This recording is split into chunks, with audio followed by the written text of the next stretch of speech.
Hello friends, welcome back to my channel. Urvashi నిజస్వరూపాన్ని అందరి ముందు బయటపెట్టిన చైతన్య. అసలు ఏం జరగబోతుంది? చైతన్య ఊర్వశి గురించి ఎలా తెలుసుకున్నాడు? తెలుసుకోవాలి అంటే ఈ వీడియోని చివరి వరకు చూడండి. ఇక వీడియోలోకి వెళ్ళినట్లయితే ఊర్వశి జిరాఫీ స్కూటీని నడిపించుకుంటూ ఆఫీస్ వరకు వస్తారు. ఇక ఊర్వశి అయితే అలసిపోయి ఇక నా వల్ల కాదురా జిరాఫీ అని అంటూ ఉంటే, అక్క ఎలా అక్క ఇప్పుడు అని అనగానే, ఎవరు తీసిన గోతులో వాళ్ళే పడతారంటే ఏమో అనుకున్నానరా, కానీ ఇప్పుడు అదే నిజమైంది అని అంటూ ఉంటే, అవునక్క అని జిరాఫీ అంటూ ఉంటే, ఏంట్రా అంటే ఏంటి, నేను చెడ్డదాన్నేనేనా అని అనగానే, అక్క అది కాదక్క అని అంటాడు. లేదురా, నేను చెడ్డదాన్ని, నేనే కాదు ఇక్కడున్న వాళ్ళంతా చెడ్డోళ్ళే అని ఊర్వశి మాట్లాడుతూ ఉంటే, అప్పుడే సునంద అక్కడికి వచ్చి ఊర్వశి మాటలు వింటూ ఉంటుంది. ఏంటక్క నువ్వు చెప్పేది అని అంటూ ఉంటే, అవునరా, మా అత్తగారు ఉన్నారు కదా, అదే ద గ్రేట్ సునంద గారు, ఆవిడ నన్ను నేరుగా తీసుకెళ్ళి ఆదిత్య గారితో పెళ్లి జరిపించకుండా ఈ ఆఫీస్లో ఎంట్రీ ఇవ్వడం ఏంటో, నాకు ఇవన్నీ టెస్టులేంటో నాకు అర్థం కావట్లేదురా, మా అత్తగారే ఇదంతా చేస్తున్నారు అని అంటూ ఉంటే, ఇక సునందకి చాలా కోపం వస్తుంది. ఊర్వశి అని కోపంగా వచ్చేసరికి ఊర్వశి సునందాన్ని చూసి షాక్ అయిపోతుంది. ఇక జిరాఫీ కూడా షాక్ అయిపోయి చూస్తూ ఉంటాడు. ఇక ఊర్వశి, అమ్మో ఈవిడెప్పుడు వచ్చింది అని కంగారు పడుతూ లోపలికి వెళ్ళి, మేడం మేడం అది అని అంటూ ఉంటే, నాకేం చెప్పద్దు, నువ్వు ఇంతసేపు వాడితో మాట్లాడిన మాటలు నేను విన్నాను అని అనగానే ఊర్వశి షాక్ అయిపోతుంది. సారీ మేడం, స్కూటీని ఎండలో అంత దూరం నుండి నడిపించుకుంటూ వచ్చేసరికి ఏదో చిరాకులో అలా అనేశాను మేడం అని అంటూ ఉంటే, ఇక సునంద, చూడు, నువ్వు ఆఫీస్లోకి వచ్చినంత ఈజీ కాదు నా కొడుకు జీవితంలోకి రావాలి అంటే. వాడు నా కొడుకు, అంత తొందరగా ఏ విషయానికి పడిపోడు.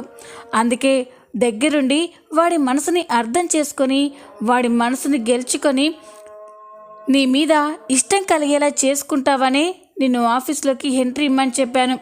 అంతేకాని నిన్ను తీసుకొచ్చి ఈ అమ్మాయిని పెళ్లి చేసుకో అంటే నా కొడుకు అలా చేసుకునేవాడు కాదు అని సునంద చెప్తూ ఉంటే ఊర్వశి షాక్ అయిపోతుంది. సారీ మేడం, ఇంకెప్పుడు మీ గురించి ఇలా మాట్లాడను. ఆదిత్య గారిని చూస్తుంటేనే అర్థమవుతుంది ఆయన ఎంత మంచి వ్యక్తో అని అంటూ ఉంటే, ఇక సునంద, చూడు, నువ్వు ఎంత తొందరగా ఆదికి దగ్గరైతే నీకే అంత మంచిది. నువ్వు ఎంత తొందరగా వీలైతే అంత తొందరగా ఆనందిని ఆఫీస్లో నుండి పంపిస్తే నీకు నా కొడుకు జీవితంలోకి రావడానికి అంత ఈజీ అవుతుంది, గుర్తుపెట్టుకో అని అనగానే, అలాగే మేడం అని అంటుంది. చూడు, నువ్వు ఈ రోజు నుండి ఒక్క క్షణం కూడా వదలకుండా ఎప్పుడు ఆదిత్య పక్కనే ఉండాలి. ఆదిత్యకి ఏం కావాల్సినా నువ్వే చూసుకోవాలి.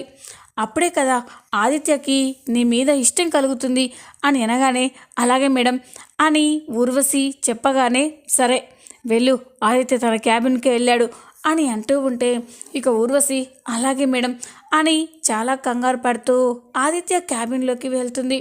ఇక ఎప్పుడు ఊర్వశి అయితే ఆదిత్య పక్కనే ఉండి ఆదిత్యకి దగ్గర అవ్వాలని ఆదిత్యతో చనువుగా ఉంటూ ఉంటుంది. ఆదిత్యాన్ని తాకుతూ ఆదిత్య చూపుని తన వైపుకి మళ్లించుకోవడానికి ప్రయత్నిస్తూ ఉంటుంది. ఇలా కాసేపటి తర్వాత ఆదిత్య బాగా అలసిపోయి తల పట్టుకొని ఉండిపోతాడు.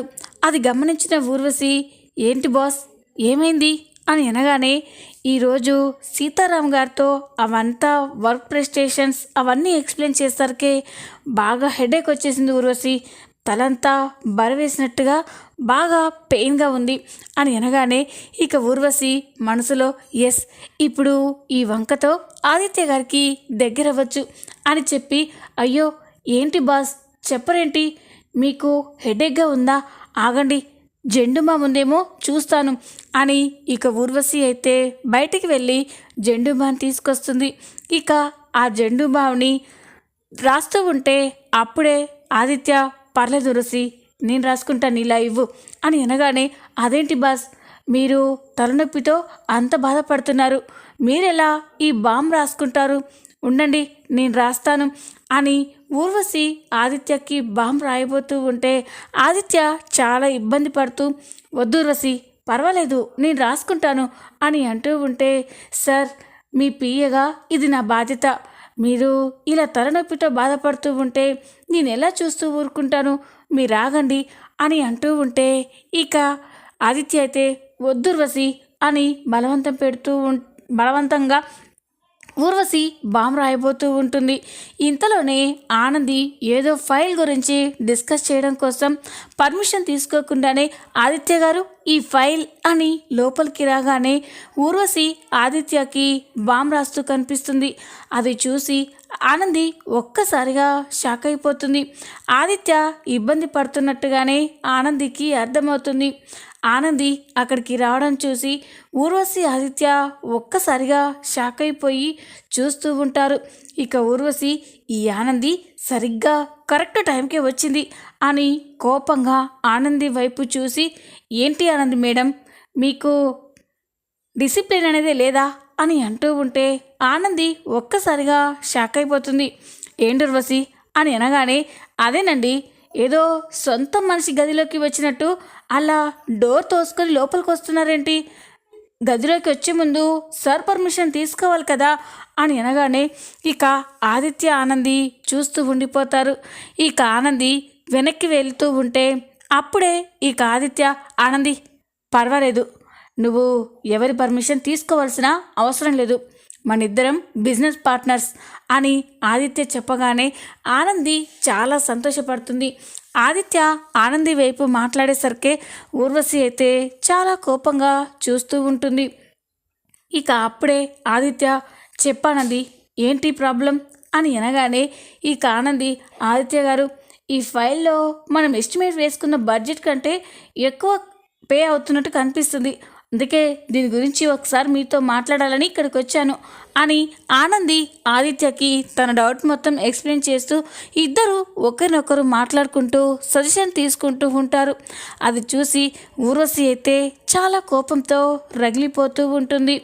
ఇక ఆ ఫైల్ గురించి డిస్కస్ చేయడం అయిపోయిన తర్వాత ఆనంది అక్కడ నుండి వెళ్ళిపోతూ ఊర్వశి చేతిలో ఉన్న బాంబు చూసి ఆదిత్య చాలా బాధగా ఉండడం చూసి, ఏంటి ఆదిత్య గారు, ఏమైంది, ఎందుకు అలా ఉన్నారు అని అనగానే ఇక ఆదిత్య, బాగా హెడేక్గా ఉందానంది, అందుకే ఇలా నర్వస్గా ఉన్నాను అని అంటూ ఉంటే ఆనంది షాక్ అయిపోతుంది.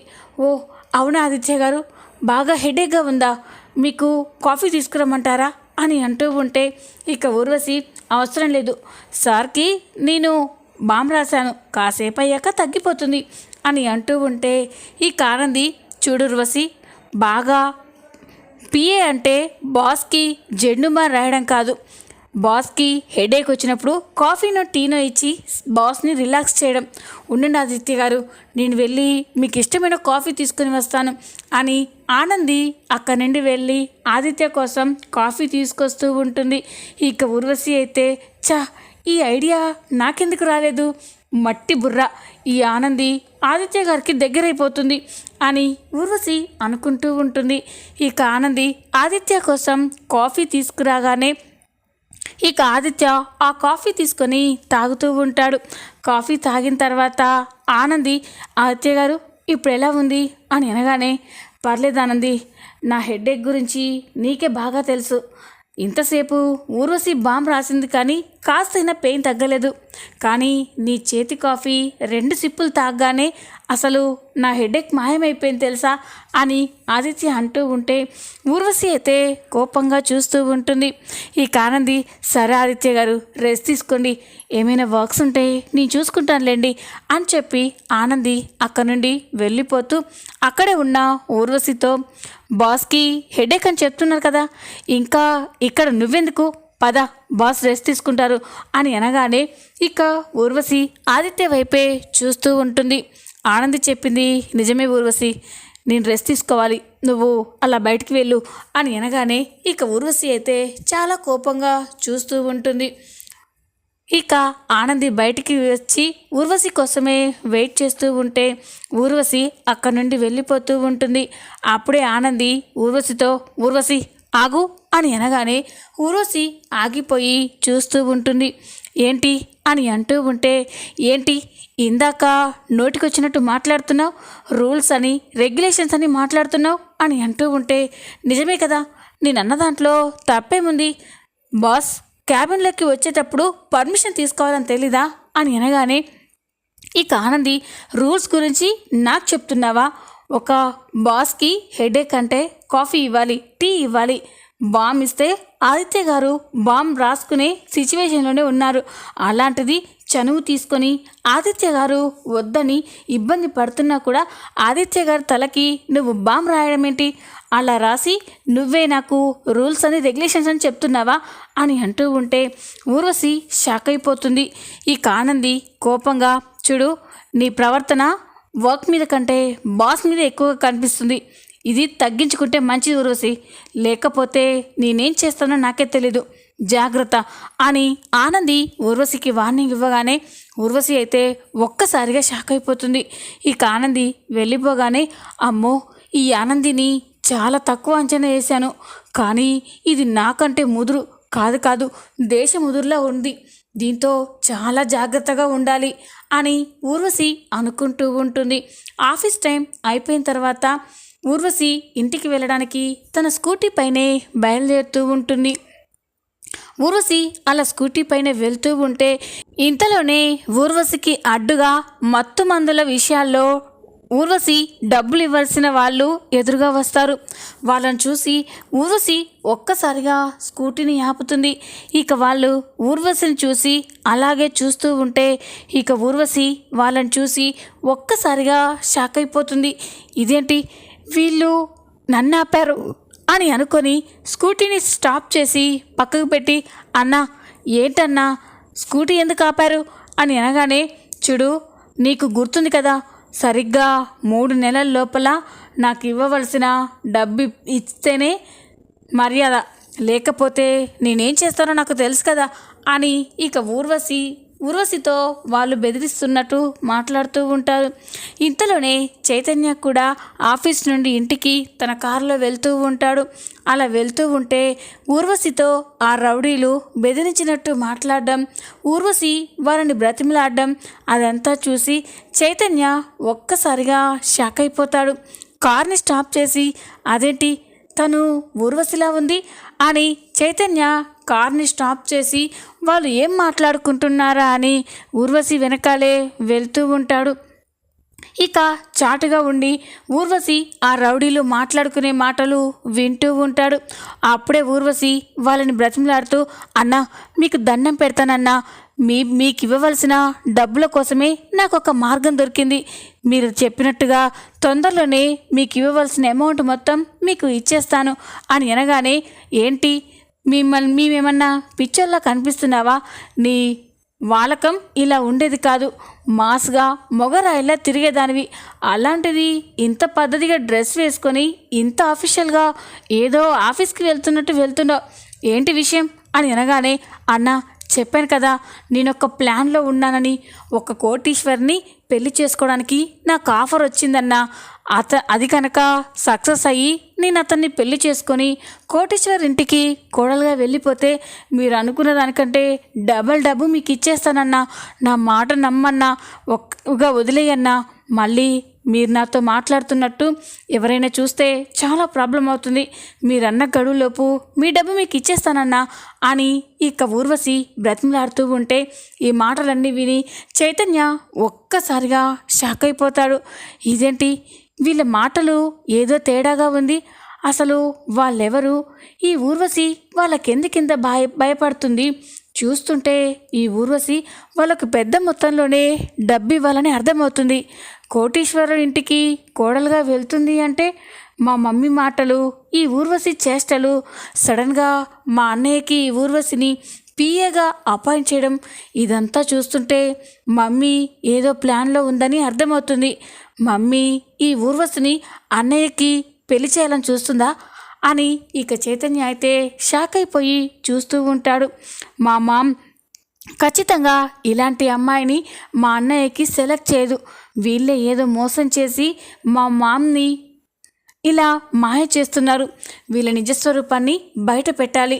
అసలు ఈ ఊర్వశి వాళ్ళు ఎక్కడుంటున్నారు అని చైతన్య అయితే ఆలోచిస్తూ చూస్తూ ఉంటారు. ఇక రౌడీలు ఊర్వశికి వార్నింగ్ ఇచ్చి, నేను చెప్పిన గడువులోపు డబ్బిచ్చారా సరే సరే, లేకపోతే మీ ఫ్యామిలీని మొత్తం లేపేస్తాం అని వార్నింగ్ ఇచ్చి అక్కడ నుండి వెళ్ళిపోగానే ఇక ఊర్వశి కూడా అక్కడ నుండి వాళ్ళ ఇంటికి వెళ్ళిపోతుంది. చైతన్య ఊర్వశిని ఫాలో అవుతూనే వాళ్ళ ఇంటికి వెళ్తాడు. ఇక చైతన్య వాళ్ళ ఇంటికి వెళ్ళి గుమ్మం దగ్గరే కిటికీలో నుండి మాట్లాడుతూ చూస్తూ ఉంటాడు. ఇక అప్పుడే ఊర్వశి వాళ్ళ అమ్మ నాన్న జిరాఫీ అందరూ మాట్లాడుకుంటూ ఉంటారు. ఊర్వశి చాలా చిరాగ్గా ఇంటికి రావడం చూసి, ఏంటక్క ఏమైంది, ఎందుకు అలా ఉన్నావు అని అనగానే, ఒరే జిరాఫీ, ఈరోజు మనం ఆ మత్తు మందుల విషయంలో డబ్బులు ఇవ్వాల్సిన విధవలు నన్ను ఆపి నన్ను బ్లాక్మెయిల్ చేశారా అని అనగానే అందరూ షాక్ అయిపోతారు. ఇక చైతన్య మత్తు మందుల అని షాక్ అయిపోయి చూస్తూ ఉంటే ఇక అప్పుడే జిరాఫీ, ఏంటక్క నువ్వు చెప్పేది, వాళ్ళు అనుకున్న గడువులోపు మనం డబ్బిచ్చేయాలనుకున్నాం కదా అని అంటూ ఉంటే, అయినా వాళ్ళు ఎక్కడ కనిపిస్తే అక్కడ వార్నింగ్ ఇస్తున్నారా, లేదురా ఎంత తొందరగా వీలైతే అంత తొందరగా ఆనందిని ఆదిత్య గారి జీవితంలో నుండి పంపించేసి నేను ఆదిత్య గారిని పెళ్లి చేసుకోవాలరా, అప్పుడే మన ప్రాబ్లమ్స్ అన్నీ తీరిపోతాయి అని అంటూ ఉంటే ఇక అందరూ కూడా అవునక్క, ఆ రోజు ఆ మత్తు మందులు మనం సరిగ్గా మనకి వాళ్ళు చెప్పినట్టు ఆ 2 ఎక్స్పోర్ట్లు దాటించిస్తే అయిపోయేది. మనం తప్పించుకోవడం కోసం ఆ లాయర్ కారులో ఆ మత్తు మందులు పెట్టాము. పాపం ఆ లాయర్ ఏమో జైలుకి వెళ్ళారు, మనమేమో ఇలా వాళ్ళకి 70 లక్షలు డబ్బిచ్చి ఇవ్వాల్సి వచ్చి ఇందులో ఇరుక్కుపోయాము అని జిరాఫీ అంటూ ఉంటే చైతన్య ఒక్కసారిగా షాక్ అయిపోతాడు. అంటే సూర్య మామయ్య కారులో మత్తు మందులు పెట్టింది ఈ ఊర్వశి వీళ్ళేనా అని చైతన్య షాక్ అయిపోతూ ఉంటాడు. ఇక వాళ్ళ మాటలన్నీ కూడా ఫోన్లో రికార్డ్ చేస్తూ ఉంటాడు. ఇక ఊర్వశి, అయ్యిందేదో అయిపోయింది లేరా, ఆ లాయర్ అతని చావాడు చేస్తాడు, ఆ మత్తు మందుల విషయంలో ఖచ్చితంగా ఆ లాయర్కి పెద్ద శిక్ష పడుతుంది, వాళ్ళు ఎలాగైనా పోనివ్వు, మనం ఈ సమస్య నుండి బయటపడాలంటే ఆదిత్య గారిని నేను తొందరగా పెళ్లి చేసుకోవాలి, రేపటి నుండి కాస్త డోస్ పెంచి ఆదిత్య గారికి దగ్గర ఇవ్వడానికి ప్రయత్నిస్తాను అని ఇక ఊర్వశి అయితే చెప్తూ ఉంటే చైతన్యకి చాలా కోపం వస్తూ ఉంటుంది. రా నీ సంగతి చెప్తాను అని చైతన్య అక్కడి నుండి వెళ్ళిపోతారు. ఇక ఉదయం కాగానే అందరూ ఎప్పట్లాగానే ఆఫీస్కు వస్తారు. ఆనంది అయితే తన క్యాబిన్లో కూర్చొని సూర్య కేసుకు సంబంధించిన విషయమే ఆలోచిస్తూ ఉంటుంది. అప్పుడే చైతన్య ఆనంది దగ్గరికి వెళ్ళి వదినా అని పిలవగానే, ఏంటి చైతన్య అని అంటుంది.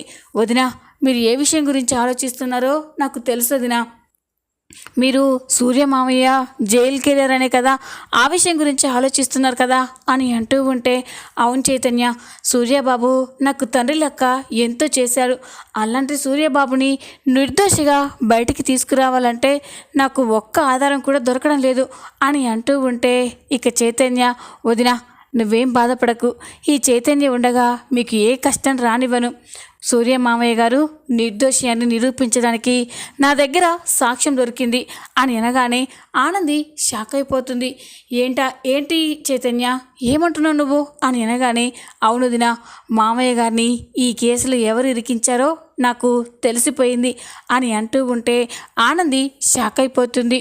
ఇక వెంటనే, ఏంటి చైతన్య నువ్వు చెప్పేది అని అనగానే, అవును దినా, మామయ్య గారిని వాళ్ళు తప్పించుకోవడం కోసం ఆ మత్తు మందులని మామయ్య గారు కారులో పెట్టేశారు అని అనగానే, ఎవరు చైతన్య, ఎవరు మా సూర్యబాబుని ఈ కేసులో ఇరికించింది, వాళ్ళంతా చూస్తాను అని అనగానే ఇక చైతన్య, ఎవరో కాదు దినా, ఆఫీస్లో అమాయకురాల్లా తిరుగుతున్న ఆ ఊర్వశియే ఇదంతా చేసింది, సూర్య మామయ్య గారి కారులో ఆ మత్తు మందులు పెట్టింది అని అనగానే ఆనంది షాక్ అయిపోతుంది. అంతేకాదు దినా, ఆ ఊర్వశి ఈ ఆఫీస్లో అడుగు పెట్టింది నిన్ను అన్నయ్యకి దూరం చేసి అన్నయ్యని పెళ్లి చేసుకొని మా ఇంటి కోడలుగా రావాలని ఊర్వశి మా మమ్మీ కలిసి ప్లాన్ చేశారు అని అనగానే ఆనంది షాక్ అయిపోతుంది. ఏంటి చైతన్య నువ్వు చెప్పేది అని అంటూ ఉంటే, అవును వదినా, కానీ ఊర్వశి ఇలాంటిదని మా మమ్మీకి తెలిసుండదు. మా మమ్మీని మోసం చేసి ఊర్వశి ఈ ఆఫీస్లో అడుగు పెట్టిందని అర్థమవుతుంది అని చైతన్య చెప్పగానే ఈ ఆనంది అయితే ఊర్వశి మీద కోపంతో రగిలిపోతూ ఉంటుంది. చూద్దాం రాబోయే ఎపిసోడ్లో ఏం జరగబోతుందో. ఈ వీడియో కనుక మీకు నచ్చినట్లయితే లైక్ చేయండి, సబ్స్క్రైబ్ చేసుకోండి. Thanks for watching.